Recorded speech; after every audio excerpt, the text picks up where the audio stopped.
En el año 2017 yo estaba un poco perdido.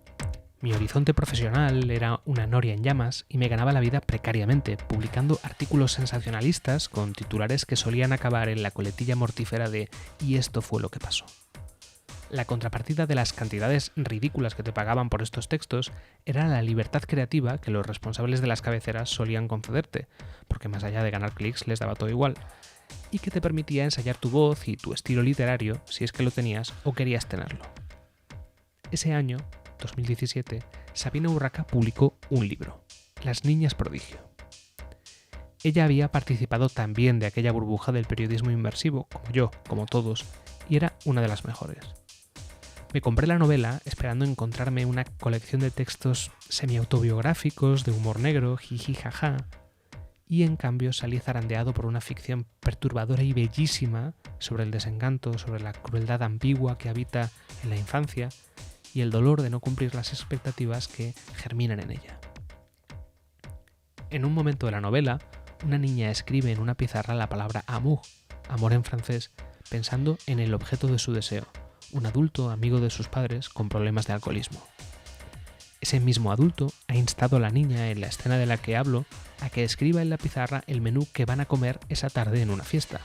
Pero la niña lo que escribe pícaramente, siniestramente, en un primer impulso es amour. Lo hace en francés porque él es de origen francés, como si hablara un código prohibido. Antes de que el adulto la descubra, la niña borra todas las letras de la pizarra menos la A y escribe una P detrás de esa A y un ella por delante para que se lea paella.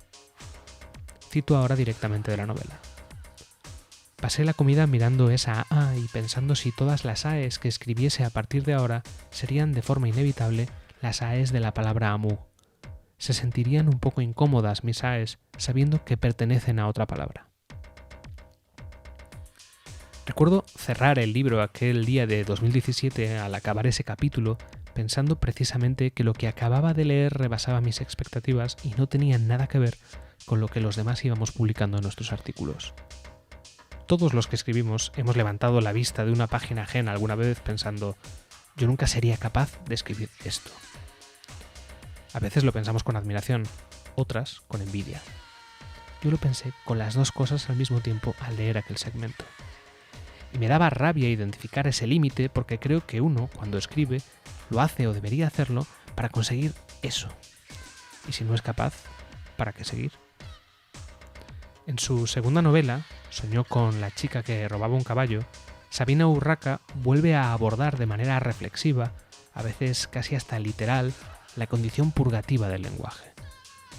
En las páginas finales, la protagonista se enfrenta al nombre, el nombre concreto, exacto, con todas sus letras gráfico, de una amiga a la que llevaba años sin mencionar en su propio diálogo interno, en su propia memoria. Las letras de su nombre unidas forman un símbolo que prefiere olvidar, leemos entonces. Yo no sé si Sabina Urraca tiene una relación con las palabras similar a la que mantienen sus personajes, una relación casi sobrenatural, podríamos decir, de invocación. Lo que sí sé es que nosotros, como lectores, disponemos de su destreza como medium para herirnos, para incomodarnos, para removernos, con la pauta letal de sus elecciones, porque cada vez que Sabina Urraca elige una palabra y no otra, hay un cuchillo que se afila, una herida que se abre y otra invocación en marcha. Mientras ella ahora escribe su tercera novela en Iowa, donde cursa un máster de escritura, los demás, los que firmábamos artículos acabados en «y esto fue lo que pasó» y fantaseábamos con la idea de publicar algún día un libro, el libro, estamos en otras cosas.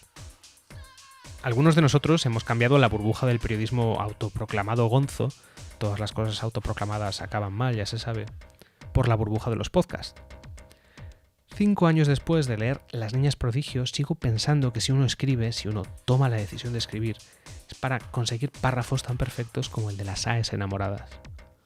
Yo ahora no escribo tanto como escribía, pero hago esto, lo que estás escuchando.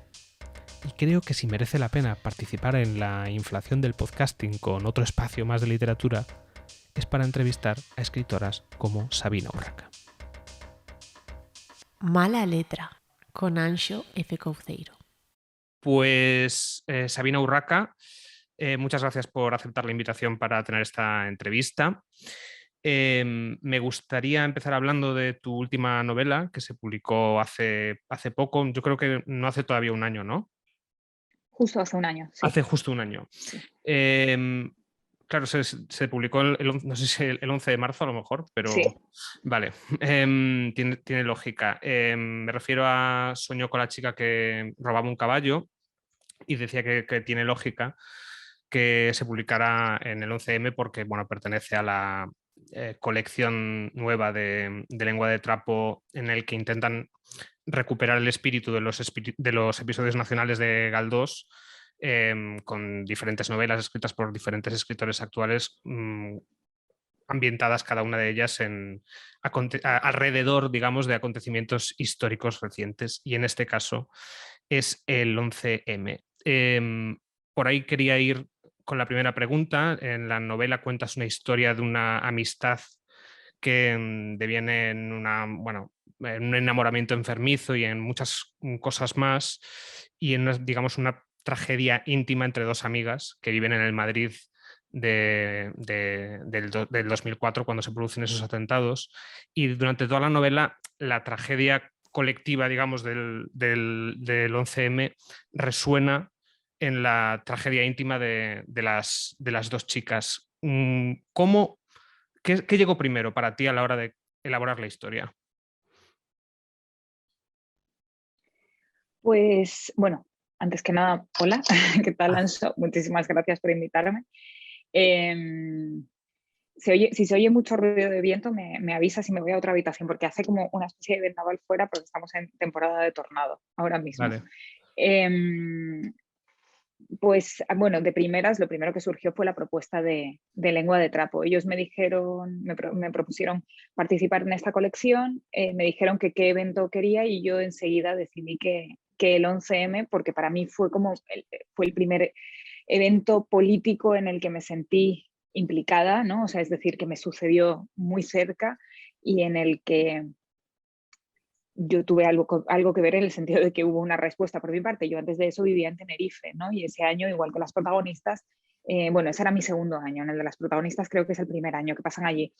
En mi caso era el segundo año, entonces yo estaba como descubriendo el mundo, la ciudad, aunque era un poco punky, tenía como una especie de candor y una idealización y una idea de que el mundo podía ser mejor y se podía cambiar, y recuerdo que esto me sucedió muy cerca y me impactó mucho y me llevó a un profundo desencanto, ¿no? Entonces, en lugar de mostrar lo que yo viví, que es otra cosa completamente diferente, me interesó precisamente como, bueno, algo muy generacional que me parece que es como un desencanto y una especie de desorientación en la vida que hace que, ¿no? que en algunos momentos, ¿no? Algunas personas de nuestra generación, lo que estaba pasando a nivel histórico en el mundo les diese igual, ¿no? Porque hay un momento en esa edad en el que estás tan metido en tu problemática personal, en tu desorientación en el mundo, que realmente todo lo demás te pasa alrededor, como lo tienes alrededor como una niebla y no te das cuenta casi de qué está pasando, ¿no? Me parecía interesante mostrar eso.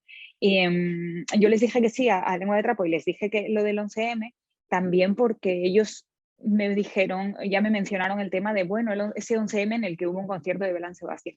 Yo estuve en ese concierto de Belán Sebastián, igual que la protagonista, aunque yo no lo viví igual, ¿no? O sea, de hecho, no recordaba casi ese concierto de Belán Sebastián y tuve que escribir en redes y preguntarle a gente, Vale. preguntar quién estuvo en ese concierto, y me lo contó otra gente, porque yo prácticamente tenía como 2 pinceladas, no recordaba mucho. Entonces, bueno, me parece interesante partir de ahí, pero enseguida la historia, o sea, tuve claro que la historia tenía que ir de más cosas, aparte del desencanto adolescente, ¿no? Juvenil, la no implicación política, ¿no? Que me parecía un tema interesante. También porque en los episodios nacionales de Galdós, sus personajes también son personajes que pasan por ahí. Esto era una idea que para mí era muy importante, que los personajes fuesen personajes que están pasando por ahí, ¿no? Muchas veces las cosas suceden a nuestro alrededor y nosotros justo ahí no estamos implicados o no nos pilla en un momento raro de nuestra vida y bueno, la historia va a estar sucediendo, ¿no? La historia con mayúsculas está sucediendo mientras nuestra historia con minúsculas también sucede. Entonces me interesaba mucho también trasladar eso de los episodios nacionales de Galdós a lo que yo escribiese. Y luego ya jugué con otros temas que me parecían interesantes, como uno, es un tema que me obsesionaba, que era la idea del impostor. Tengo como guardadas muchas noticias de, pues eso, una chica que dice que estuvo en el 11S, en el atentado de las Torres Gemelas, o que perdió a su novio, decía esta chica, y que exigía como una indemnización y un tratamiento psiquiátrico y no sé qué. Y la familia de este chico que murió en las Torres Gemelas dice que ellos no conocen a esta chica y que no, y se descubre en efecto que esta chica no tenía ninguna relación con este tipo, o que lo conocía muy poco, o que se había acostado con él una vez. O sea, historias de este tipo como que han surgido mucho, o ya llevándolo como al extremo, representantes de asociaciones de víctimas del Holocausto, de las que se descubre que de pronto que no, que ellos nunca estuvieron en el Holocausto, que no lo vivieron. Entonces, como que me pareció interesante, desde el principio me surgió esta conversación en la que una amiga le cuenta a la otra que le ha dicho a su psiquiatra que está así de mal porque estuvo en los trenes de Atocha, porque lo vivió y lo vio de cerca, y eso le ha dejado un trauma. Y claro, desde el principio ese personaje al principio era, de alguna manera era malo, ¿no? Era como un personaje pérfido, ¿quién diría eso? Pero escribir la novela me sirvió para comprender la figura del impostor, porque me di cuenta de que estas figuras estaban atravesadas por el dolor de la enfermedad mental, y me di cuenta de que la enfermedad mental era un dolor muy solitario, en el que nadie te acompaña y te comprende exactamente, pero que en cambio un atentado que ha vivido tanta gente y que ha tenido tanta repercusión mediática es comprendido y apoyado por todo el mundo, ¿no? Entonces ahí entendí perfectamente por qué este personaje que había empezado a crear, por qué diría que había vivido eso, ¿no? Y ahí fue un poco cuando empezó a surgir toda la idea. ¿Tú crees, por ejemplo, en este momento en el que tu personaje le dice eso a su psiquiatra, no sé si crees que ha podido cambiar algo la sociedad o la conversación pública sobre salud mental en este sentido, al punto de que ahora, por ejemplo, pudiera ser más fácil que alguien que está atravesando por un bache depresivo, un blackout mental abrumador como el de esta chica, pudiera ser más encauzarlo, digamos, de otra manera? No sé si crees que con el tiempo se ha hecho menos tabú el tema de la salud mental. Creo que con el tiempo se ha hecho menos tabú el tema de voy al psicólogo, voy a un terapeuta, pero estoy hablando de mi entorno. Creo que sigue siendo muy tabú en otros entornos. Y estoy hablando de entornos, o sea, en mi entorno, pues sí que tengo muchísimos amigos que van a terapia, yo misma voy a terapia, podemos pagarnos la terapia, algunos de mis amigos, justo o sea, que es como algo que tienen que tener en cuenta cada mes, y decir, bueno, ¿qué hago? ¿Dejo la terapia ya o voy menos? O sea, me refiero, sí, está ahí, se habla de ello, pero sigue siendo complicado acceder a ello, y para mucha gente es directamente imposible acceder a ello, ¿no? Ya lo sabemos. Pero yo creo que sigue siendo tabú el tema de la salud mental. Creo que se ha frivolizado bastante, o sea, se está frivolizando bastante con el tema de la salud mental, precisamente por esa especie de globalización de todos vamos a terapia, ¿no? Pero luego en el momento real, ¿no? En la comprensión, en el apoyo, en la empatía, en una situación así, creo que sigue siendo una cosa muy, muy, muy complicada, ¿no? Creo que todavía cuesta salir del armario de la salud mental, porque ahora mismo casi decir voy al psicólogo, voy a terapia suena, no sé cómo explicarlo, pero suena normal, suena como casi cosmopolita, de persona que se conoce a sí misma, de persona que está haciendo las cosas bien, ¿no? Es casi un capricho capitalista, ¿no? Si me apuras. En algunos casos, ¿sabes? Casi se percibe así o se presenta así, ¿no? Se dice mucho, vete a terapia, o sea, se ha creado como un lugar común. ¿Has pensado en ir a terapia? Es un lugar común, no tiene sentido, ha perdido el significado casi. O sea, que tampoco estoy muy segura de que... Yeah. O sea, obviamente en aquel momento, a los 18 años, si vas al psicólogo, es probable que lo ocultases, salvo a tus mejores amigos, ¿no? Ahora no, ahora los adolescentes van al psicólogo y lo dicen en redes sociales y tal, pero no sé hasta qué punto es bueno que se haya pasado al otro extremo. Es como que de pronto ir a terapia ha perdido su significado, ¿no? O puede perderlo. No sé si crees que, por ejemplo, en la novela tú estableces una dicotomía en ese sentido muy clara de la que estábamos hablando, entre lo que es una tragedia colectiva que sale en los periódicos, en la que puede incluso salir una especie de orgullo banal, un poco siniestro, hace referencia a titulares que no recuerdo ahora mismo si se llegaron a hacer o los has reimaginado tú, pero podrían hacerse hoy de nuestro 11S, casi como si, Ese titular es real, ese titular es pues, real. Es muy fuerte, o sea, que es muy viéndolo fuerte, pero ahora. no parecen tan lejano, porque precisamente uno de los candados que ha facilitado esa apertura un poco dúplice en el sentido de que tiene una parte buena y otra negativa sobre la conversación de la salud mental también ha sido la pandemia, sobre la que hemos visto un tratamiento periodístico un poco similar en ese sentido, ¿no? Había Totalmente. muchas veces en las que parecía que queríamos que la pandemia fuera más grave de lo que era, no sé, sobre todo estoy hablando al principio de todo, cuando incluso había como una retórica bélica en ese sentido. Y me interesa también cuál es tu opinión precisamente sobre ese ambiente social que queda muy bien descrito en la escena. Hay una escena pues, al principio de la novela en el que se empieza a hablar del atentado en un bar. Y hay una señora que está echándole monedas a la tragaperras y llorando, el barman diciendo cuñadeces a voz en grito, porque es como que esa tragedia apela a todo el mundo y todo el mundo tiene un clic inmediato para ponerse en el lugar de algo que en realidad es imposible, ¿no? de asimilar. Es decir, un atentado, que mueran 200 personas, los motivos que puede haber detrás de eso, las implicaciones emocionales que puede haber, eso es imposible asimilarlo en un clic, pero parece que es mucho más fácil asimilarlo en un clic que decir que tengo una enfermedad mental hereditaria y por eso mi vida se desvanece en este momento.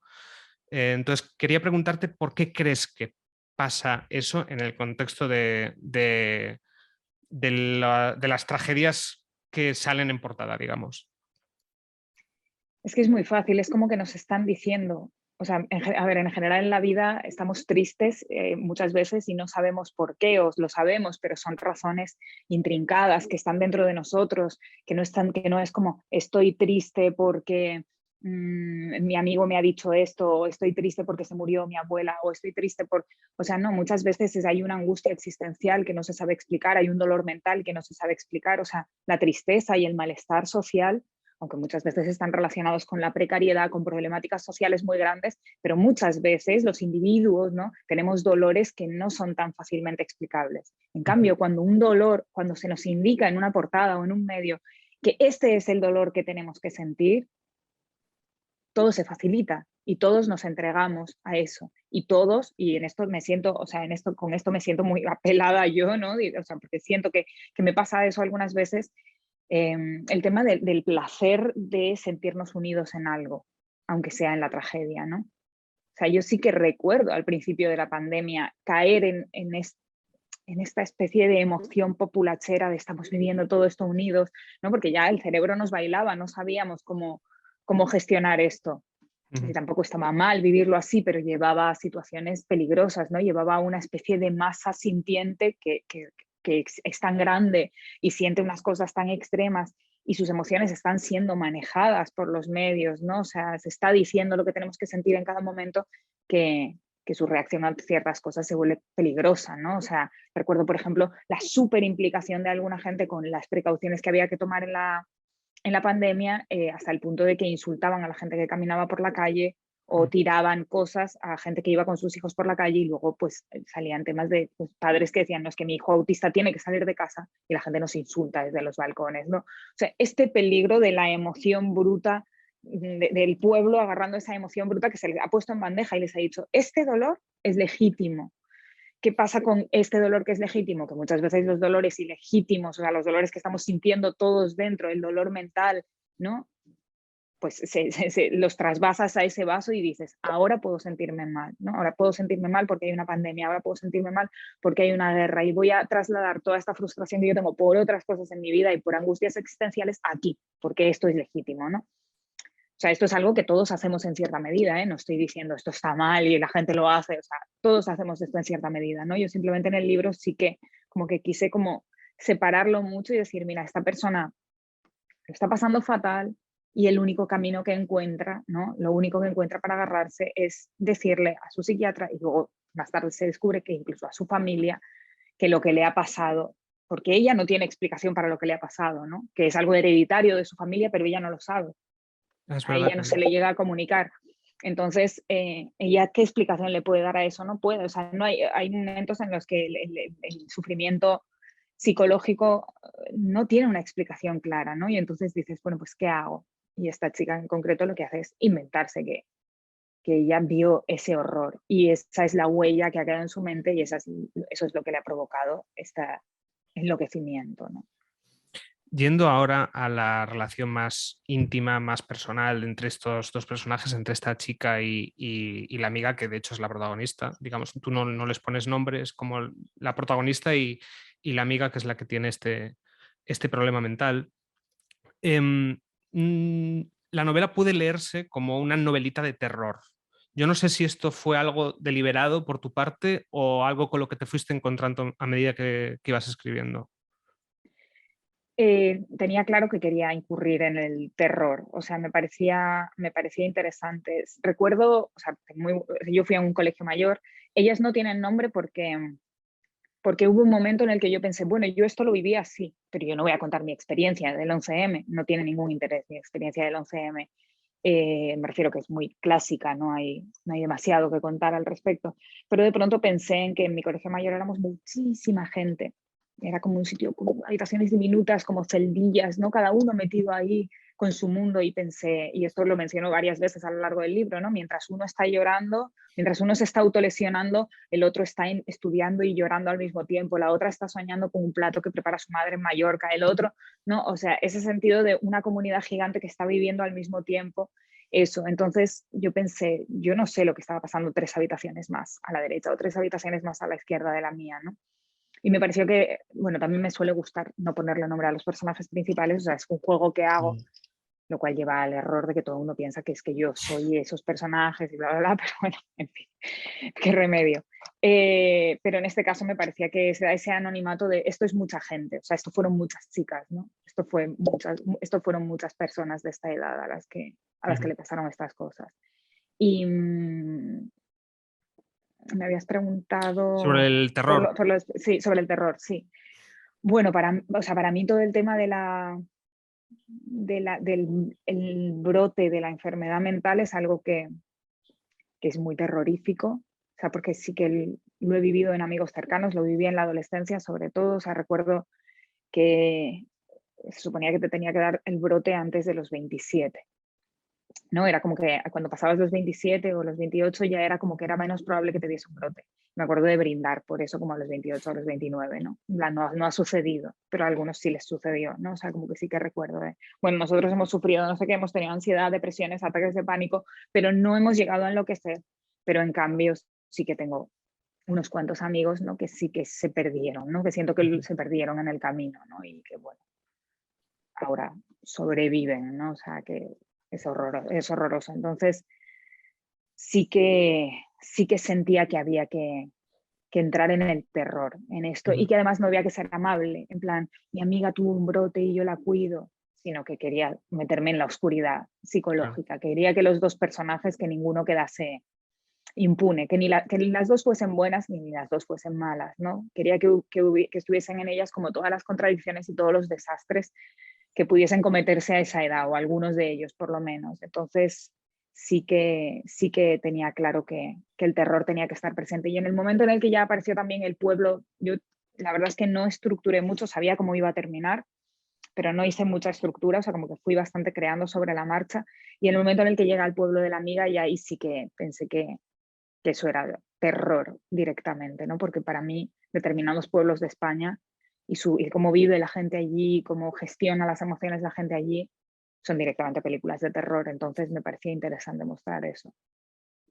Y técnicamente, como novelista, ¿te pusiste algunos desafíos con los que jugar para ayudar a construir, digamos, ese ambiente terrorífico? Lo digo porque hay como algunos arquetipos del terror, sin ir más lejos, lo que tú comentabas antes de, bueno, el colegio mayor es un ambiente, no puede ser más prototípico. las dos chicas que llegan nuevas a la ciudad, ¿no? Esa inocencia que se va pudriendo poco a poco. Incluso, claro, es como va a más esa oscuridad en la que se meten las dos protagonistas. Incluso hay una relación casi al principio como lector. Yo, por ejemplo, lo experimenté casi como una relación de vampírica, un poco de transferencia, porque tú cuando empiezas a leer la novela, la protagonista al principio es la que te parece más cándida, más inocente, la otra más, en fin, más atrevida.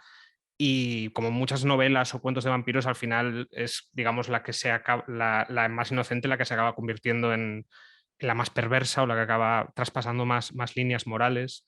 Entonces, no sé si esos arquetipos en concreto los tenías claro, tenías claros que querías jugar con ellos, estirarlos, o fue algo que surgió de manera más natural. Fue sucediendo, o sea, como que nunca me imaginé que iba a llegar hasta tal punto de perversión, la que en un principio era más candorosa, ¿no? Ujú. Pero en cuanto vi que me iba metiendo ahí, o sea, como que sí que siento que dejé mucho al que los personajes, esto suena muy hortera, pero como que fuesen haciendo lo que les diese la gana, ¿no? Y también me pareció interesante porque pensé, bueno, que, o sea, al terminar el segundo capítulo, por ejemplo, pensé o sea, todo esto está dentro de mí, o sea, ¿cómo ha surgido esto? ¿Por qué ha pasado esto de pronto? ¿No? ¿Por qué de pronto las he metido en esta situación? Pero sentía como que todo iba viniendo un poco solo y me parecía, o sea, me parecía mucho más interesante, porque en un principio sí que hubo un intento de, vale, estas dos amigas, esta es buena, esta es más mala, ¿no? Y la más mala se va volviendo loca y la más buena la acompaña hasta un momento en el que no la puede acompañar y la abandona. Que eso sería de alguna manera más autobiográfico, en el sentido de que he vivido historias similares o las han vivido personas a mi alrededor, ¿no? El Ujú. amigo al que intentas apoyar hasta que ya este amigo no sabes ni quién es y es que él mismo ya no lo has perdido, ¿no? El amigo que tiene el brote y que desaparece un día y que al que no se le puede ayudar, ¿no? Esta frustración me parecía interesante. Pero esa historia me parecía que ya había sido contada, que ya está, que era una historia muy clásica. Y entonces me parecía más interesante meterme en el mundo del terror en el sentido de que, bueno, pues esta amiga al ver a o sea, esta protagonista no principal, al ver a su amiga debilitada, de pronto sin darse cuenta ella misma de lo que está haciendo, ¿no? Pues empieza a traspasar líneas morales, ¿no? Porque está enamorada de ella, ¿no? También aquí me parecía que era importante el tema del uso que se dio durante el 11M a toda la información, ¿no? El uso político que se empezó a hacer de toda la información, como al principio se nos dijo que era ETA, cómo todo se fue interpretando para atender a unos intereses electorales, ¿no? Y cómo la opinión de la sociedad cambiaba de un día para otro, porque un día nos decían que había sido ETA, otro día nos decían que no, otro día no estaba claro, pero nos hacían bailar el cerebro de un lado para otro y de alguna manera ese atentado fue tomando diversas formas, o sea, lo moldeaban diferente cada día, ¿no? Durante bastante tiempo. Ujú.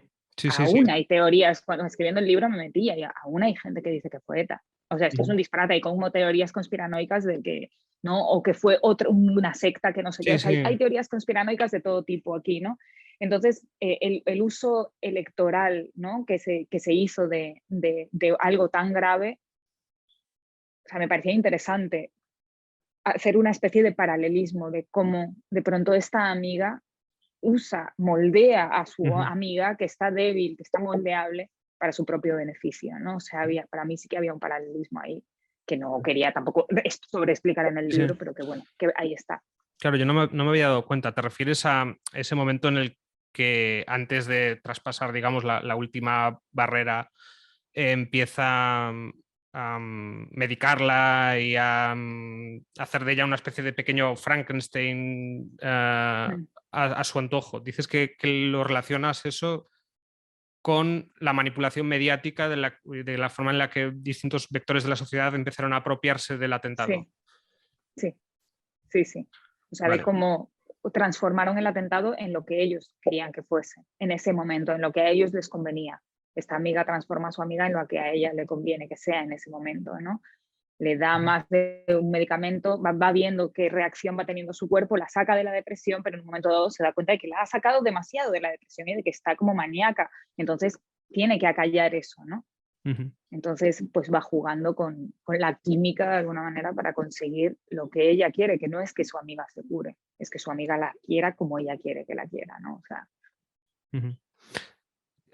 No sé si tienes alguna opinión, también es un tema sobre el que se ha abierto el candado recientemente y hay pues, muchos influjos sobre esto, pero esto que llaman la medicalización o la psiquiatrización, digamos, esta voluntad muchas veces de las familias, ¿no?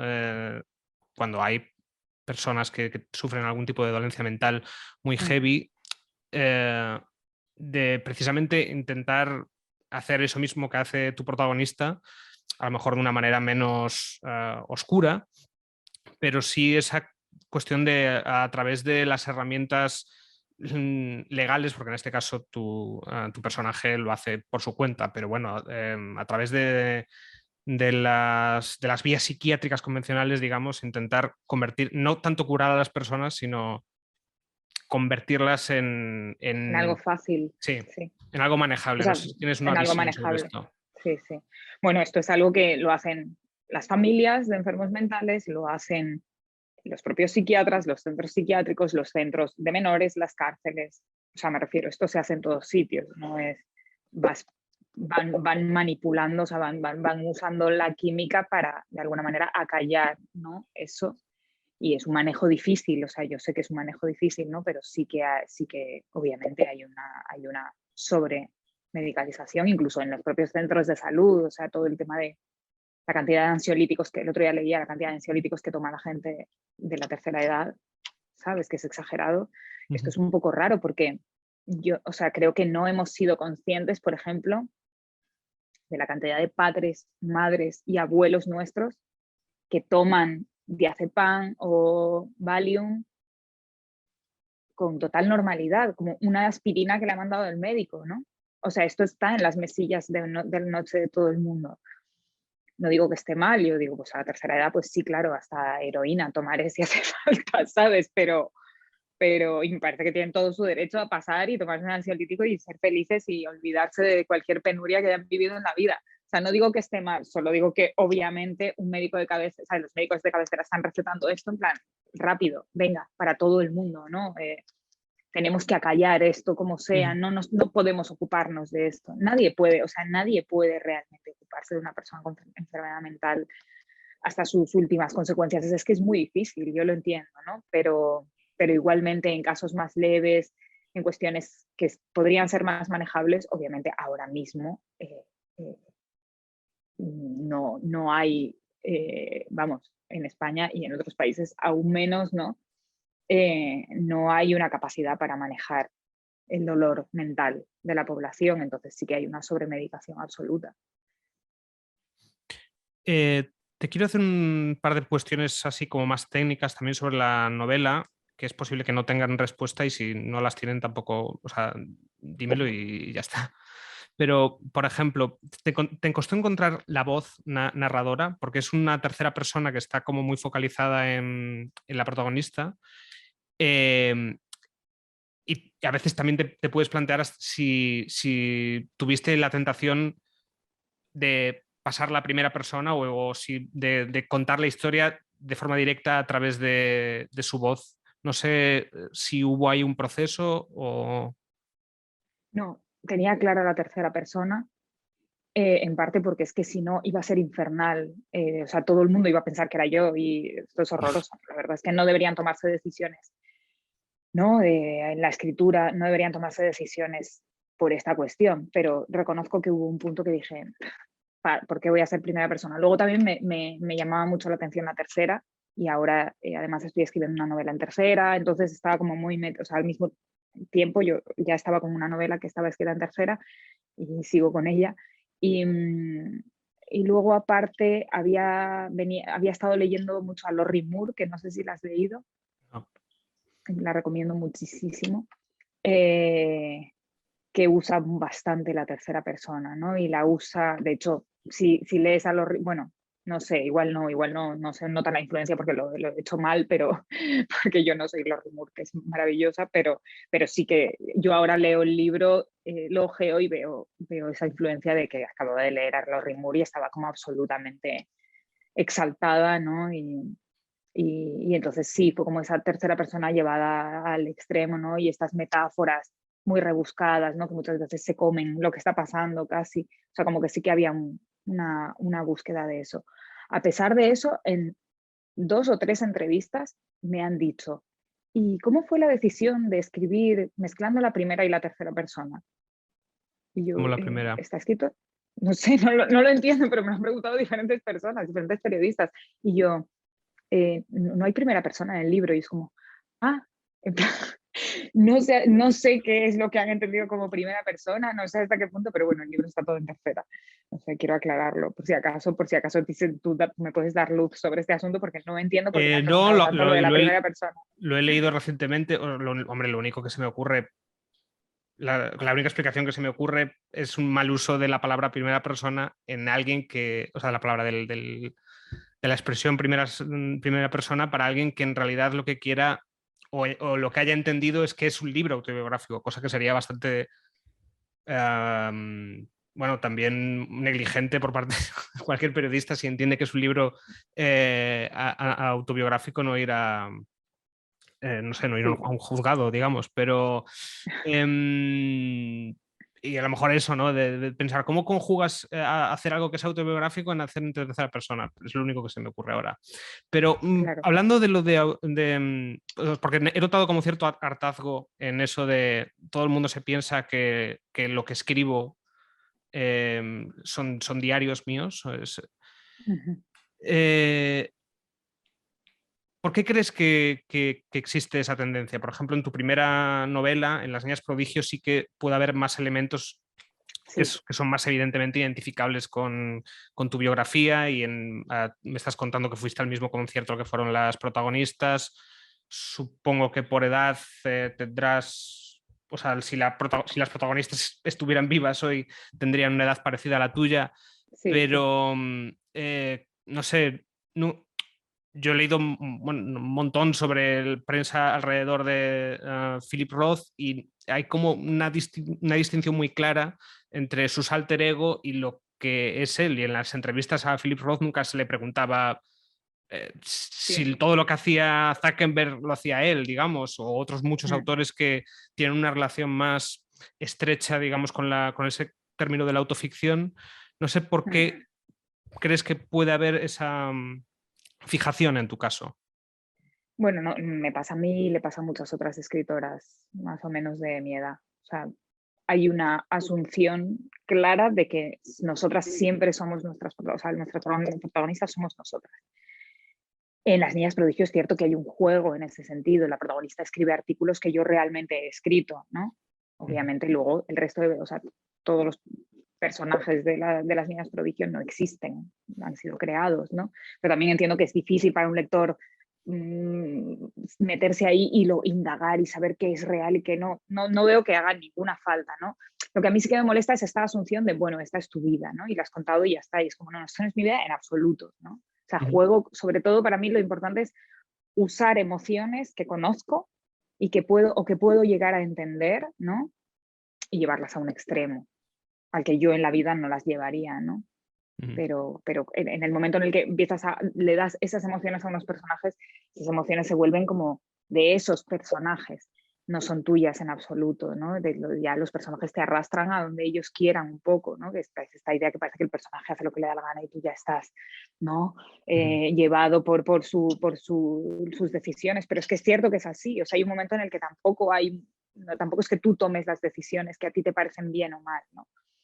En Las niñas prodigio entiendo que había un juego, ¿no? Había un juego claro por mi parte de sí, o sea, todo el mundo sabía que yo estaba, todo el mundo no, porque luego se lo ha leído gente que no me conoce en absoluto, ni me ha visto en redes ni nada, pero había mucha gente que sabía que yo estaba en la Alpujarra, que estaba en una casa como medio ruinosa y que estaba escribiendo un libro. Entonces, pues hubo un momento en el que yo escribía un diario mientras escribía el libro y escribía el libro. Y hubo un momento en el que dije, voy a fusionar las dos cosas porque esto es valioso y es interesante y conecta bien con esto. ¿Qué pasa? Que claro, hay cosas que, o sea, los personajes no existen, ninguno es real, ¿no? Entonces, bueno, está este tema, pero bueno, es un juego consciente. En el caso de Sueño con la chica, yo, o sea, no, nada, no soy, Ya. no soy yo, no somos yo y una amiga, no tiene nada que ver, pero igualmente se asumió también que en muchos casos que esto era lo que yo había hecho y así había vivido yo el 11, ¿no? Entonces fue muy fuerte. Ayer estaba viendo, como me dijiste de lo de la entrevista, pensé, bueno, voy a tener que hablar de este tema otra vez. Y estaba viendo un documental muy malo y de pronto aparecía, lo tengo aquí guardado, a Pero ver. algo de estos letreros cutres de... De estos, sí, mira, lo tengo aquí, de estos letreros cutres. Bueno, está en inglés, pero dice como, o sea, porque me pasó mucho el tema de, vale, si eres tú la protagonista o la amiga. Además, yo pensaba, ¿por qué dan por hecho que soy la protagonista? Podría ser la amiga. O sea, no porque, bueno, ya saben que no vivo en casa de mis Ujú. padres en un pueblo, pero de alguna manera, o sea, siento que podría ser las dos. Yo podría haber sido cualquiera de las dos, ¿no? En un estado extremo. No lo soy.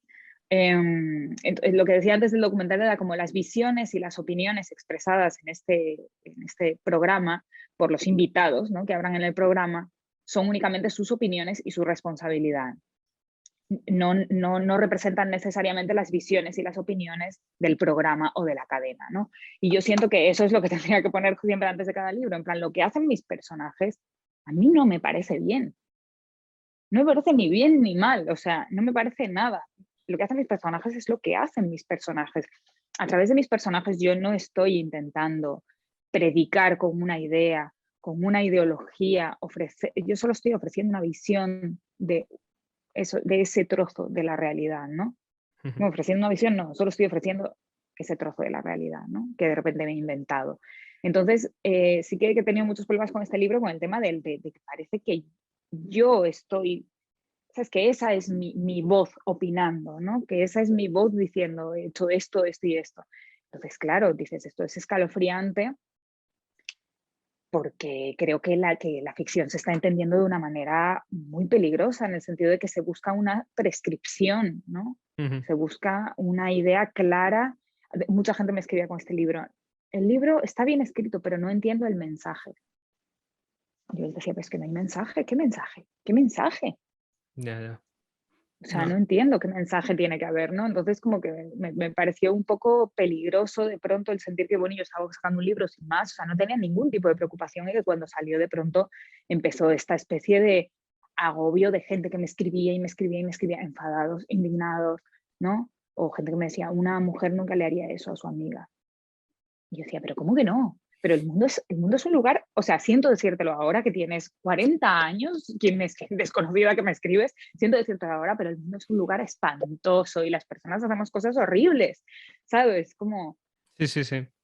pero era esta asunción de que al haber escrito yo eso, yo era mala. Ya, Una ya, cosa ya, ya. rarísima. Me han escrito cosas muy raras. Es que, o sea, a mí este es un tema que me obsesiona, y que me parece aparte que está como, bueno, muy vibrante en los últimos, no sé si son 6, 7 años, o bueno, no sé, en los últimos años está ahí como cada 2 por 3 siempre hay una obra, sobre todo obras clásicas, que se recuestionan, ¿no? Digamos, con estos parámetros. Y es un tema que me preocupa mucho como lector, pero que al mismo tiempo tampoco me atrevo a veces a meterme muy a fondo, porque hay como posiciones que podrían estar más próximas a lo que yo opino o a lo que tú estás diciendo, que en realidad no son opiniones, es simplemente entender para qué sirve la ficción o para qué sirve la literatura en concreto. Una asunción básica escolar casi de lo que es una Sí. ficción, ¿no? Estamos hablando de algo que en teoría por lo menos, bueno, sí, no nosotros, todos los adolescentes estudian en los institutos, pero hay como una reapropiación por parte de la extrema derecha, o sin ser extrema, digamos, de la derecha más ruidosa, la alt-right o como le queramos llamar, de estos temas muchas veces para decir, veis, bueno, se alimenta la cultura de la cancelación o se alimenta la mojigatería. Y claro, evidentemente tampoco me quiero posicionar en esa trinchera, ¿sabes? O sea, no quiero, no sé si recuerdas cuando salió, yo creo que fue... Las Niñas Prodigio se publicó en el 17, ¿no? Sí. Pues no sé si fue en esa época que empezó como una avalancha de artículos, no sé si fue por un centenario, no, pero bueno, el aniversario de la publicación de Lolita, Sí. que no sé por qué empezó a haber una avalancha de artículos sobre el tema. Y yo recuerdo una publicación tuya en redes sociales, creo que fue en Facebook, en la que abrías debates sobre el tema o mostrabas tu posición. En concreto, creo que era sobre un artículo en El País de... Sí, o sea, ella decía que Lolita debía desaparecer, o sea, Laura Freixas. Laura, sí, Freixas. efectivamente, sí. Sí, yo me leí ese libro, me pareció escalofriante. O sea, me pareció absolutamente innecesario, no entendí nada, fue como, pero a ver, entonces vamos a perder la literatura. Sí. La vamos a perder, ¿sabes? Y no sé, yo sí que me posiciono con respecto a eso, o sea, no creo que, o sea, creo que esa mojigatería y esa cancelación de ciertos productos literarios, culturales en general, es un peligro auténtico a nivel intelectual, o sea, es cercenar totalmente un montón de cosas, ¿no? O sea, yo me doy cuenta de que escribo cuentos o libros o sea, yo escribo con miedo cada vez que escribo y no siento que escriba cosas terribles, escribo cosas, pues no sé, o sea, es verdad que yo siento que tengo un contacto ahí fuerte con el terror y para mí el mundo es un lugar muy complicado y muy terrorífico. Si yo simplemente tomo esas cosas, ¿no? Y de alguna manera las paso un poco de vueltas. Entonces no entiendo por qué no puedo reflejar o por qué se recibe mal que yo refleje eso en lo que escribo. Es así como lo siento, es así como lo veo, es así como me lo invento, ¿sabes? No sé, me ha llegado a escribir gente diciéndome que tengo un problema, ¿sabes? Cosas así que dices, pero si soy escritora, pues sí, tengo un montón de problemas como todo el mundo, ¿no? Pero es que me dedico a inventarme cosas. Pero esto ha llegado a un punto que es extremo, o sea, nada, la gente está acostumbrada a leer cuentos que les confirmen quiénes son, que son buenos, o sea, que les confirmen quiénes son o que les confirmen quiénes ellos creen que son, que les confirmen que son buenos, que les confirmen que están haciendo lo correcto, que están leyendo lo correcto, que el personaje es como ellos, porque hay un problema muy grave con lo de la identificación. El libro me ha gustado, pero no me he identificado nada. El libro no me ha gustado porque no me he identificado nada. Esto es un clásico en Instagram, en Goodreads, eso constantemente tienes que identificarte con el personaje para que algo te guste. Estamos jodidos, ¿sabes? Sí. Estamos muy jodidos. La literatura no era precisamente para, o sea, pues en algún momento te puedes sentir identificado y está muy bien, pero la literatura yo creía que era para salir de nosotros mismos. Un poco, por favor, estamos todo el rato en nosotros mismos, ¿no? Creo que con las redes y los escritores en redes se está creando ya como una confusión terrible, ¿no?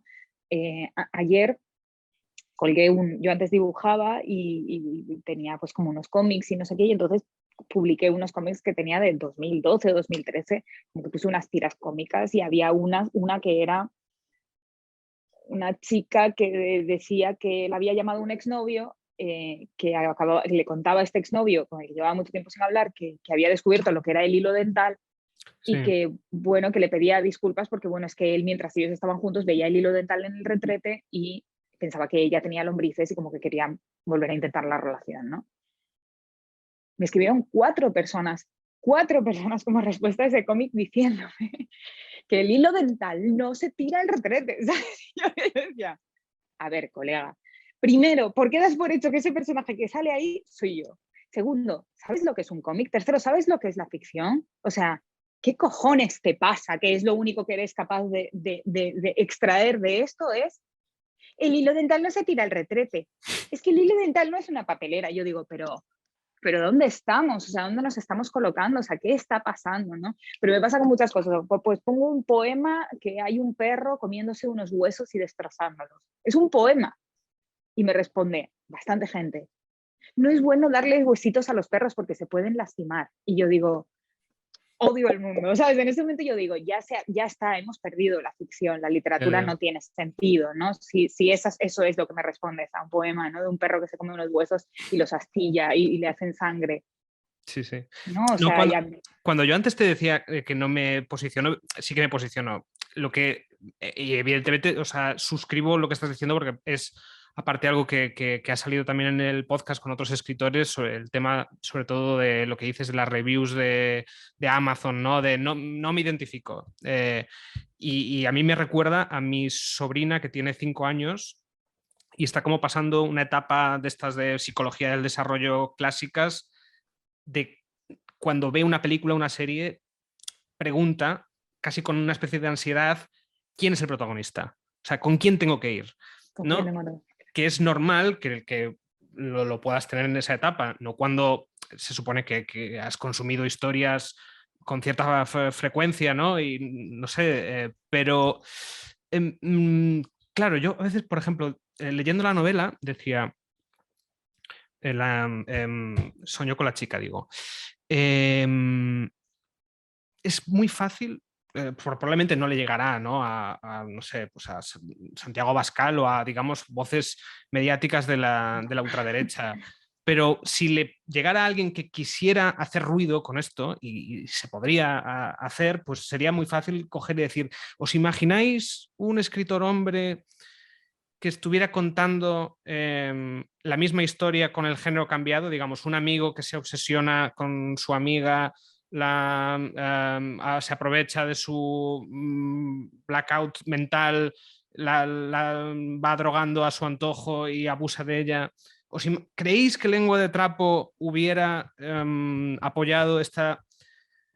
Y es un tipo de conversación que es de lo que yo quiero evitar. Es decir, me parece un debate súper interesante y que aparte me motiva mucho, pero creo que hay como una frontera en la que hay una serie de gente muy pesada, muy mala y muy aburrida queriendo utilizar los argumentos, retorcer los argumentos de la manera más torticera posible para hacer que la conversación se vacíe totalmente de significado.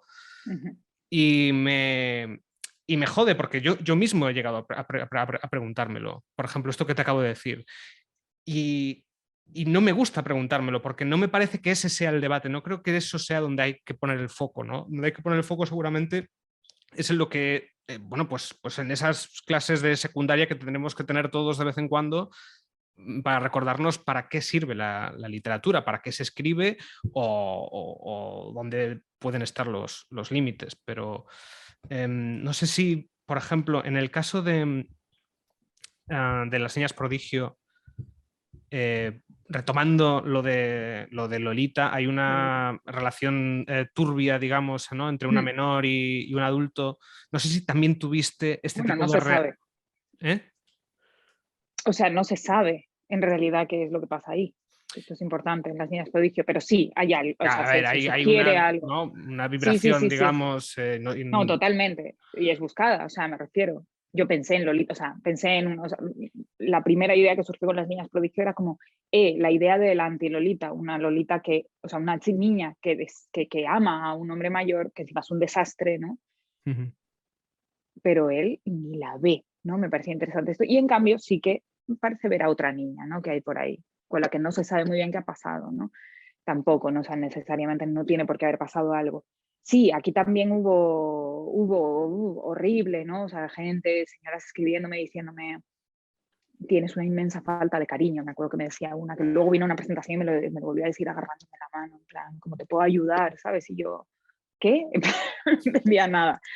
Sí, surgió esto. Luego también, mira, esto es una cosa que es muy curiosa además y me parece como un tema interesante, en plan, porque si entrevistas a más escritores, muchas veces en esta historia de las niñas prodigio en la que la protagonista está enamorada de Henri y al final de ese capítulo ella está en la casa de él, ¿no? Que él hace mucho tiempo que parece que no pasa por allí, pero él aparece completamente borracho y se abrazan y ella está desnuda, bueno, ella la abraza, ella está desnuda y él no sabe ni quién es ella y ahí se corta la escena. Una señora en un club de lectura me dijo, ¿qué es lo que pasa? ¿Qué es lo que pasa entre ellos? Y yo le dije que yo no lo sabía y se enfadó muchísimo. me dijo que yo tenía que saber todo lo que pasaba en mi libro. Cuando yo cortaba, yo tenía que saber qué pasaba después. Y le dije, no tengo ni la menor idea y no lo quiero saber, ¿sabes? No lo quiero saber. No me interesa. ¿Qué pasa entre Henri y Amayur cuando se van al pueblo y él le compra ese bikini verde? No lo sé, no lo sé y no lo quiero saber. O sea, es que no hay, si el lector no lo sabe, yo tampoco lo sé. Yo no es que sepa toda la información y tome unos pedazos y solo cuente esos pedazos. Yo solo sé los pedazos que cuento. No sé, me parecía como un tema delirante, y esto me ha pasado más veces, lo de la exigencia de que tú le expliques a la gente por qué tus personajes hacen eso exactamente, cuáles son sus motivaciones exactas. Eh, no sé, a mí esto es como algo que me vuelve loca. Y me parece también, pues eso, sentir que es que se nos desvanece la literatura y se va desvaneciendo la capacidad de la gente de leer y de disfrutar de las cosas y ya está. Hace unos días también me escribió un tipo que era psicólogo y me envió como el análisis psicológico de los dos personajes de Soñó con la chica, de por qué cada uno hacía cada cosa. Pero había como, o sea, había Edipos, había Electras, había de todo, había historias en plan, yo no conozco a la familia de la protagonista, pero me imagino que debe ser una familia de clase media y yo no tengo ni idea de cómo es. No tengo ni idea, fíjate, no lo sé yo, lo vas a saber tú, por favor. O sea, es bastante delirante esto de la exigencia de saber exactamente qué ha pasado. ¿Por qué quieres saber exactamente qué ha pasado entre Ángel y la protagonista? Porque quieres juzgar el libro, porque quieres juzgar lo que yo he contado. Pues lo siento, pero no, porque yo no sé lo que ha pasado tampoco. Y esto a la gente que pregunta esto le provoca una frustración que a mí me da muchísima risa, pero digo, es que no pienso hacer esto, es que no voy a entrar en este juego. No sé por qué esa exigencia que también está, pero disfrazada o en otra manera en el cine, tiene una consecuencia contraria en el cine. Parece que Contraria. en el cine está Sí. prestigiado el decir esas frases hechas de la película está ahí y luego cada espectador tiene su propia película, digamos, en la cabeza y todas esas versiones En la son cabeza. legítimas, ¿no? Cuando David Lynch, Mm, Cronenberg o no sé, cualquier mm. autor, digamos, que pueda utilizar a veces, ¿no?, unas gramáticas un poco ambiguas, dice esto, se asume de manera muy inmediata e incluso parece como que nos gustan más cuando dicen esto. Yo creo que con la literatura, al menos, claro, no lo sé, o sea, insisto en poner el foco en esos últimos 5 o 6 años porque creo que la conversación se ha degradado mucho en este sentido, pero yo recuerdo cuando yo empecé a tener los primeros flechazos literarios, parte del juego también estaba ahí. Y no Ahí. era algo mío, quiero decir que creo que era algo que formaba parte de la temperatura del ambiente, que estaba en las publicaciones literarias, que estaba en el internet de los foros y de los blogs. No sé si las redes sociales han ayudado a meter una gasolina extraña ahí que ha... Sí. No lo sé, porque y te pregunto a ti porque tú eres muy usuario de redes sociales y haces también una literatura propia, digamos, de las redes sociales, ¿no? Utilizas las redes sociales como una plataforma creativa más allá de para decir mañana presento aquí. No sé si crees que las redes han ayudado a infantilizar el discurso. Absolutamente sí. O sea, es terrible. Yo las redes las, o sea, las amo y las odio profundamente. Me parece que, o sea, constantemente estoy a punto de irme porque no soporto ver esa infantilización del discurso. Y con la literatura y con el cine, o sea, está pasando, con las artes en general está pasando muchísimo, muchísimo. Y yo de verdad que no entiendo qué salida hay con respecto a eso. De hecho, para mí, como escritora, es un problema gordo, porque me cuesta mucho, mucho, mucho escribir sin pensar en lo que va a pensar el lector. Y esto es algo que me tengo que obligar a mí misma a hacerlo. Es decir, me tiene que dar igual. ¿Y por qué crees que te pasa eso? Bueno, por este segundo libro, o sea, fue desagradable. O sea, hubo un momento en el que se volvió doloroso o sea, pues mucha gente muy bien, muy maja, tal, o muy bien, simplemente se lo habían leído y bien y ya está. Pero, o sea, no estoy diciendo que tuviese una mala recepción, pero sí que hubo una respuesta muy violenta por parte de mucha gente. Y lo pasé muy mal en algunos momentos. Entonces, es muy difícil sentarse a escribir sabiendo ya que lo que cuentes, la gente va a pensar que esa eres tú y que las opiniones del personaje y los actos del personaje son actos que tú apoyas y opiniones que tú tienes también, ¿no? O sea, mucha gente piensa o da por hecho, es como que lo tienen asumidísimo, que el discurso del personaje es el discurso del escritor. Y entonces es muy difícil sentarse a escribir y decir, oye, no, olvídate de esto, sé libre, escribe lo que tú quieras escribir, no tengas miedo. Lo hago, pero me cuesta mucho. Y siento que en Las niñas prodigio era mucho más libre, en Sueño con la chica era mucho más libre, y en el libro que estoy escribiendo ahora, ¿sabes? Me agarra de pronto un mierda, ¿no? También es cuánto quieras gustar tú como escritor, ¿no? Entonces, pues si te gusta gustar, pues sin problema. Sin salir del mismo tema, pero saliendo sí del ambiente de las redes, tú ahora estás haciendo la conexión desde iWar, ¿no? Sí, Estás haciendo ahí un máster, me parece, sí. y te quiero preguntar si el ambiente que a veces nos llega aquí de los campus universitarios y la corrección política en los campus universitarios, tú que estás ahí en un ambiente que es un microambiente porque es literario y de creación literaria y pues me imagino que te relacionarás con personas que pueden tener inquietudes en este sentido similares. No sé si es verdad lo que dicen, digamos, si me puedes ayudar a desmontar o reforzar el mito de que en los campus universitarios hay ahora mismo también una cierta contrición de la libertad creativa.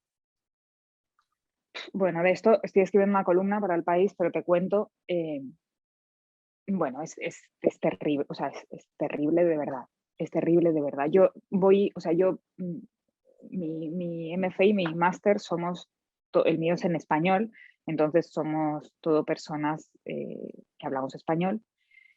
Y ahí tenemos una pequeña comunidad y ahí se funciona diferente y se opinan cosas distintas y ahí de alguna manera somos más libres.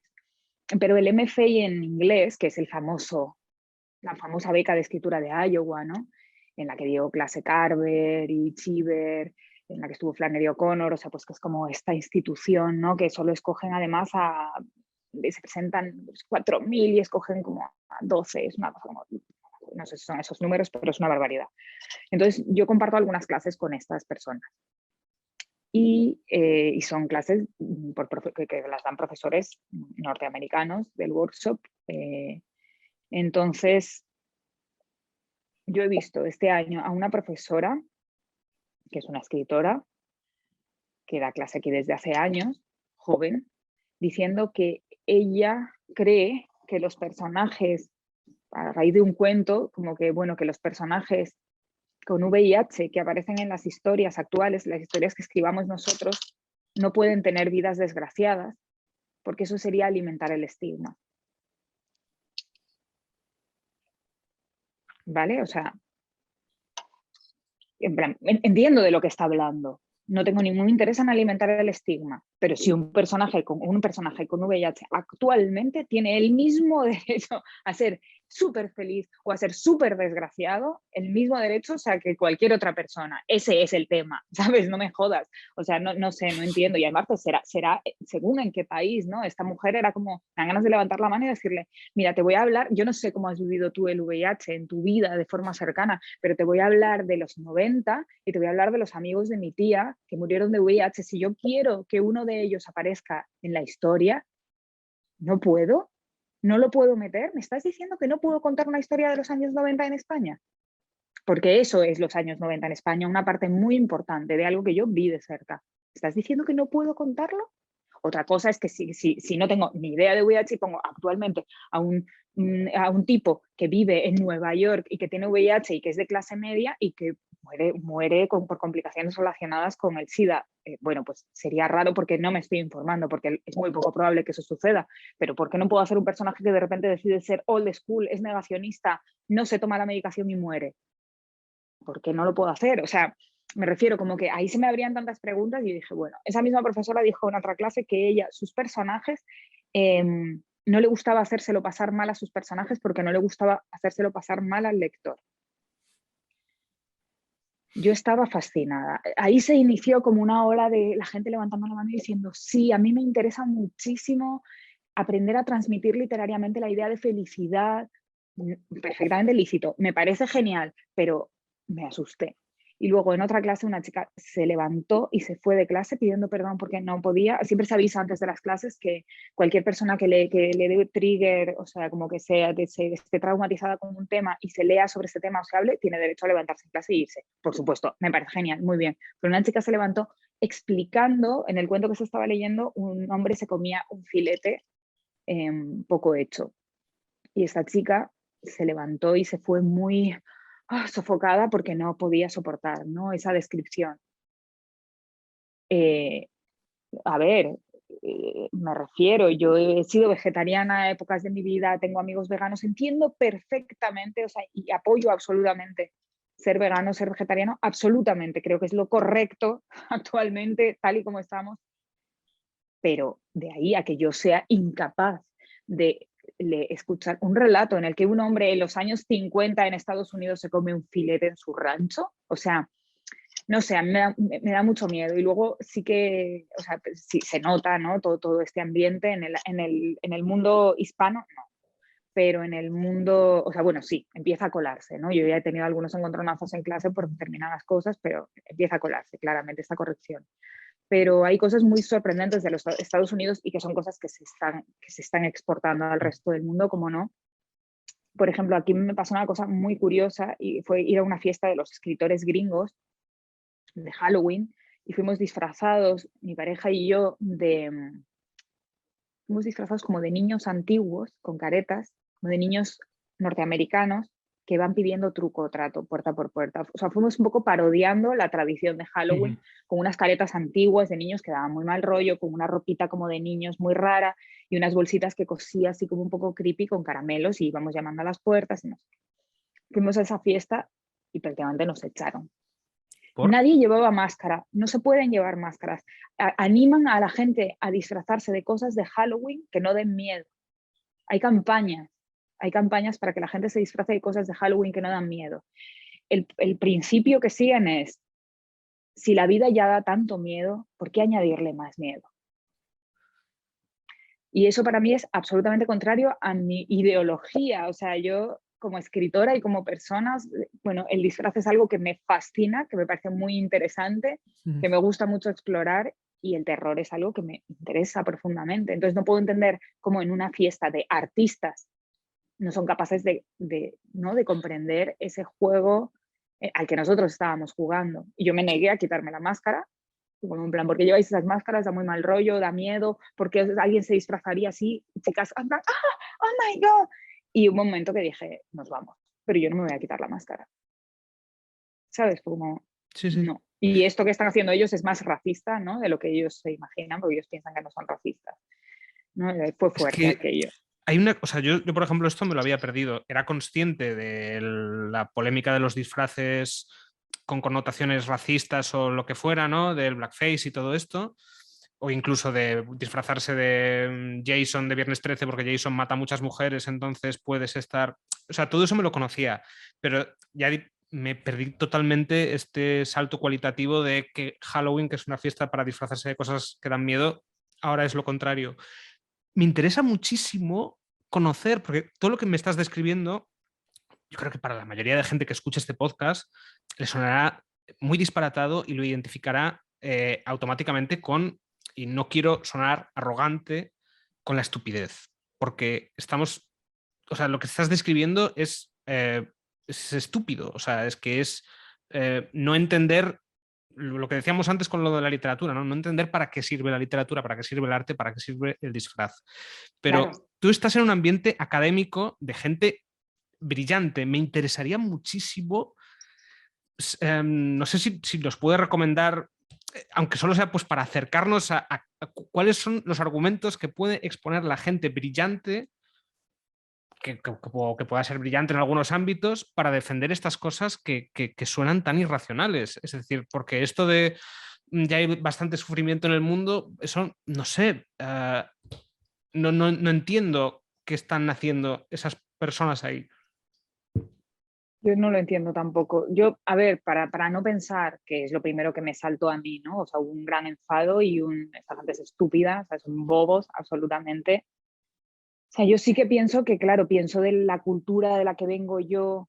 Tú eres gallego. Yo soy gallego, sí. De la cultura, o sea, yo vengo de la cultura canaria, pero o sea, en Galicia y en el norte de España, bueno, y en muchos sitios de España, o sea, hay una cultura alrededor El- del tema de la muerte, el Ujú. carnaval, el disfraz, Sí, que sí. es una salvajada. Y a mí me fascina, me encanta eso, o sea, forma parte de lo que me conforma. Para esta gente no. Para esta gente lo que les conforma es el miedo perpetuo a las cosas. O sea, yo ahora, hace un rato, he recibido una llamada que no he cogido, pero recibimos llamadas constantes del servicio público de la ciudad que te llaman y te dicen, hay posibilidad de tornado en 7 minutos. Tú te quedas tan tranquilo, cuelgas, miras, ves que no hay nada, a los 10 minutos te escriben, se elimina la posibilidad de tornado. O sea, así es todo el rato. Entonces es una cultura acostumbrada a un miedo. Se ha escuchado un tiro por la zona de no sé dónde. Los primeros meses eran como un tiro al rato. Falsa alarma, no sé qué, no sé, pero viven así todo el rato. O sea, viven aterrorizados, reportan todo a la policía, todo, cualquier cosa, en plan, o sea, los reportes de la policía salen en Twitter, ¿no? Las llamadas que ha hecho la gente para que la población esté avisada. Hay cosas de verdad, ¿eh? No estoy exagerando, o sea, te puedo enviar la captura como mapaches con actitud sospechosa junto a los cubos de basura. Actitud. Entonces, están absolutamente enloquecidos. Entonces, el peligro, el trauma, todo es un trigger warning, todo son alarmas, todo es peligroso, ¿no? Entonces, creo que para ellos, dos personas con la brusquedad y como esa especie de empuje, que yo no siento que lo tenga así mucho, pero como que ellos nos perciben como una especie de salvajes, o sea, hay un racismo total. Bueno, nosotros no somos blancos aquí, que esto es muy fuerte. Sí, sois, Que ¿cómo esto es? la gente no se lo ¿Europeos? cree. No, no, ¿Europeos no, no. latinos o latino? No, ¿cómo Latino, yo aquí soy latina, cuando voy a vacunas, no sé qué, al médico, tal, en plan nivel, blanca. No, pero tú no eres blanca, no eres de aquí. Y es como, ¿quiénes son blancos? Los que vinieron en los primeros barcos, ¿de qué estáis hablando? O sea, no sé, es un disparate. Entonces yo digo, bueno, pues si yo no soy blanca, y claro, yo les digo, cuando me hacen alguna encuesta de estas para la universidad o qué tal, tengo que rellenar, y les digo, claro, eh, yo es que no he sufrido las opresiones que sufre una persona no blanca, entonces no creo que debas marcarme como no blanca aquí. No, pero y básicamente lo que te están diciendo es como, espérate un poquito a vivir un año aquí Ya, y ya. verás cómo empiezas a sufrir estas opresiones, ¿no? Y cuando lo de Halloween yo me di cuenta de que ahí había algo de eso, ¿no? Ellos de pronto perciben a una especie de salvajes, ¿no? Y les han enseñado a no ser racistas y a respetar otras culturas, sí, pero en una charla académica que vienen invitados con un cartelito, pero si aparecen dos salvajes en una fiesta disfrazados de una cosa muy rara, que de hecho era un white face, porque llevamos unas máscaras de niños rubios, como, ¿sabes? O Ujú. sea, con los ojos azules, eran whiteface. Lo que es que bueno, en fin, ya lo dijimos antes de ir, pero no me imaginaba que iba a pasar eso hasta el punto de tener que irnos, ¿no? De gente muy enfadada con nosotros, ¿no? Como... Entonces, no sé, yo a nivel literario no entiendo muy bien cómo se va a desarrollar este país, porque yo creo que para mí el futuro está en la literatura latinoamericana, en ese sentido, ¿no? De las literaturas que tengo más próximas. Ujú. O sea, ahí es donde está todo ese salvajismo y toda esa verdad del horror del mundo, que aquí yo no, es que no me puedo imaginar a nadie de esa clase escribiendo algo, ¿sabes? Ellos sí que tienen que escribir llenos de terrores. O sea, ellos tienen que estar aterrorizados escribiendo. Si yo lo estoy, no me imagino a ellos, ¿no? Pero sí, sí, es fuerte. Sabina, te estoy robando ya mucho tiempo. Sí, te hago la última pregunta ya, si tienes tiempo, si no lo dejamos Sí, aquí. sí, sí, sí, sí. Em, a ver, no quería dejar la conversación, apenas hemos hablado de las niñas, pero bueno, por lo menos ha salido, pero no hemos hablado nada de tu etapa como articulista, digamos. No sé si esos primeros artículos de periodismo inmersivo, semigonzo, no sé, llámale como quieras a todas esas etiquetas que son un poco pegajosas para al final hablar muchas veces de artículos que no son estrictamente periodísticos de dar una noticia, pero son crónicas, ¿no? Crónicas sobre asuntos de interés. Si lo consideras parte de tu obra literaria, si tienes una relación ahora que ya llevas 2 novelas un poco más ajena a esa identidad como escritora incipiente, no sé qué relación tienes ahora con tus artículos. Pues bueno, algunos me gustan y otros no me gustan, otros me horrorizan y me avergüenzan y pienso, ay, debería haberle dado una vuelta más a esto. Pero también me parecen, o sea, estoy contenta de haberlos hecho porque en ese momento pues empecé a vivir de cosas relacionadas con la escritura, o sea, fue posible, esos artículos fueron los que hicieron posible todo lo demás. Entonces, para mí fueron muy importantes en ese momento, ¿no? El descubrimiento de que, bueno, le pasa a todos los escritores, es una cosa muy básica, pero de que lo que tú piensas o sientes, las cosas que se te ocurren, pueden de alguna manera alimentar al otro, ¿no? O sea, como que les pueden gustar, que lo pueden disfrutar, que lo pueden vivir así, que te pueden leer con esa emoción, ¿no? Y que puedes vivir de eso además, es como magia, ¿no? En ese momento para mí fue mágico. Decir, hostia, solo tengo que no es fácil tampoco, pero solo tengo que vivir cosas y contarlas y, ¿sabes? Y intentar buscar un poquito más allá y hacer las cosas que hacía siempre. Lo que pasa es que no las contaba, ¿no? O sea, no, para mí no cambió tampoco mucho la vida en ese sentido. Era como, es ir a buscar las cosas que te dan curiosidad, que siempre has ido a buscar, simplemente ahora tienes que contarlas y a la gente pues le gustarán unas más, otras menos, pero... Y luego sí que es verdad que había una vertiente también de mostrar una parte de la realidad o cosas que me parecían como señalables o denunciables que me parecía interesante. Lo que pasa es que hubo un momento que la creación de contenido actualmente es un disparate. Y yo decía, pero ¿para qué? ¿Para qué? O sea, yo esto a qué está ayudando, ¿sabes? Es que no estoy perdiendo calidad porque no puedo hacer este esfuerzo por este dinero y a este nivel de 2, 3 artículos a la semana, ¿sabes? Esta producción de contenidos compulsiva no le hace bien a nadie. No me gustaba y luego también porque ahí empecé a dar clase y entonces me gustó mucho dar clase también y entonces como que fui dejando eso un poco más de lado. Ahora escribo de vez en cuando columna, pero sí que intento tirar más hacia lo literario, un poco más, ¿no? Siempre que pueda. Y poder contar lo que yo quiera de verdad, ¿no? Como con el estilo que a mí me dé la gana, o sea, poder tener más una voz de autora, no ceder a eso que también tenía una parte que se alimentaba de mí del feedback constante, ¿no? De la gente aplaudiendo, y eso tampoco es bueno tenerlo todo el rato, yo creo.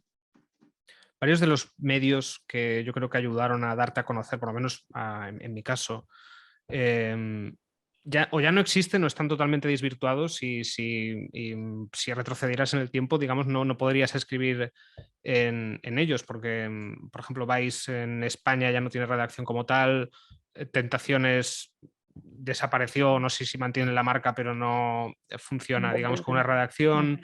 El estado mental ya hace tiempo, ¿no? Que, ¿cómo ves con la lejanía, porque ahora estás fuera, ¿no? Pero ¿cómo ves el estado de ese periodismo? No sé si crees que se pueden estar ahí perdiendo voces. Creo que siguen existiendo, o sea, no sé, no me había dado cuenta de que todo esto había desaparecido, de repente ha sido como, qué vieja soy, No, bueno, me sentí muy anciana, no, pero totalmente, o sea, que es verdad, o sea, ya se ha desaparecido, ¿no? Eso. Pero sigue habiendo, ¿no? O sea, ahora, no sé, yo veo que es que esto se ha redirigido a muchísima gente que escribe columna en muchos medios, o sea, que igual no es Vice, no es eso, pero igual ese tipo de artículo ya no sé si existe, o sea, este tipo de claro. crónica gonzo. Bueno, no Pero sé, ya está, es son algo épocas, ¿no? eso que decías de la libertad, por ejemplo, de plantearte Sí. los artículos, es decir, tú si retrocedieras atrás o si yo, que yo colaboro en medios, ¿no? Si yo quiero escribir artículos de este tipo, em, ya no voy a disponer de tanta libertad. Tengo que ir pues, a cabeceras que hacen periodismo masculino, por ejemplo. Ya, Es una es etiqueta tremendo. totalmente absurda, pero que existe. Es decir, GQ, Sí, sí, Icon hacen periodismo masculino, sí, como sí. ese Moda.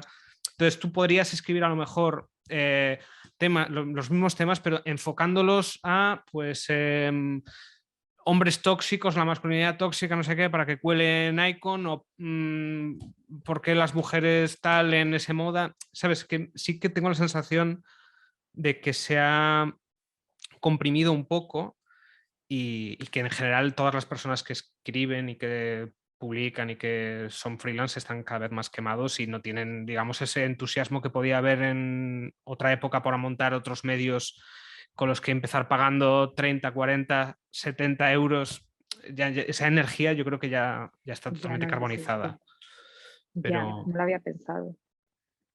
Sí, supongo que, o sea, en otras cosas sí que siento que estoy así medio desorientada, pero creo que con esto como que igual he ido creciendo, o sea, como que he ido caminando al mismo tiempo que las cosas han ido cambiando. Es decir, lo no, dejé porque no le veía sentido y encontré otras cosas y no sé, de vez en cuando pues me piden un cuento para el cultural y escribo lo que me da la gana, escribo un cuento, ¿sabes? O sea, no, siento que sí, sí que tengo más libertad en el sentido de que no me tengo que plegar a un artículo en el que voy a buscar algo muy raro y entonces me encuentro con diversas situaciones y tiene que tener un poco de humor y tiene que tener un poco de crítica social. Y, ¿sabes? Ya es como, pues me da igual, ya hago lo que me apetece. O sea, supongo que ya no me apetece hacer este tipo de artículos, aunque de vez en cuando pues pienso, hostia, este tema, ¿no? Qué fascinante, me gusta, no sé.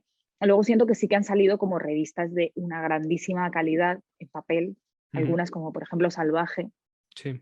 que Salvaje es la primera revista, bueno, en Salvaje y en El País creo que es en los únicos sitios donde a mí me han editado, que es algo que yo valoro profundamente, que tú envíes un artículo y te digan, Shaina, esta frase la vemos rara, oye, esto yo lo separaría, esto no sé qué, es como, qué maravilla, se están preocupando de que esto salga muy bien, ¿sabes? Esto es algo que yo nunca tuve en el pasado. Y ahora me parece un regalo absoluto. Entonces, digo, pues yo qué sé, por lo menos las cosas que salen con mucho más cuidado. Mis artículos de antes tenían frases que no terminaban, ¿sabes? Era un disparate, era un ritmo, ¿no? Sí. También depende de la situación, ¿no? Pues antes no podía pedir más y ahora supongo que pues puedo escoger, ¿no? Por suerte, suertísima, puedo escoger dónde quiero publicar y dónde no y de qué quiero hablar.